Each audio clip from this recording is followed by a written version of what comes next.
Okay, let's put all the pieces together. We've got our function f, and we know that when we reflect its graph, we'll get the graph of f inverse. Complete inverse, partial inverse, still a reflection. And for notation purposes, I'll denote f inverse by g. Okay? Now, we know that if we've got a point x comma y on the graph of g, then it came via the reflection of the point y comma x on the graph of f. But the same thing would go for the tangent lines at those points. So here they are. And the slope of this tangent line is g prime of x. And the slope of this one is f prime of y, because it's at the point y comma x. This is what we were trying to get at in the previous problem.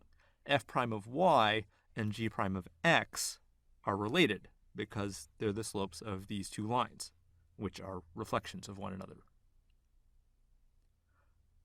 The slope is the rise, the vertical distance, over the run, the horizontal distance.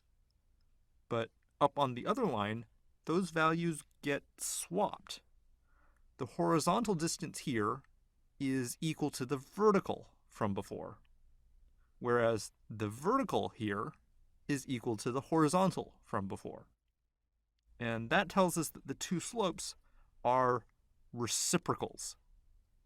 For instance, this might be 5 and this 2, and that would tell us that the slope would be 5 halves down here. But then up above would have 2 and 5, and the slope of this line would then be 2/5. To summarize, we've got our g, which is equal to f inverse, and the derivative of g at x is equal to the reciprocal of the derivative of f at y. Or if you want to put everything in terms of x, we can replace y with g of x, and we'll get 1 over f prime of g of x. This will work as long as f actually does have a tangent line here to reflect. In other words, f prime of g of x has to exist, and it can't be 0. If f prime of g of x was equal to 0, then this tangent line would be horizontal. So its reflection would be vertical, and vertical lines don't have a slope. That's what the formula would be trying to tell us. We'd be getting 1 over 0. So that's the geometric approach to the derivative of an inverse function. We can give an argument using formulas as well.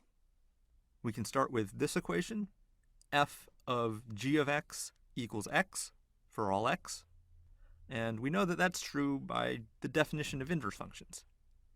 So we can differentiate both sides with respect to x.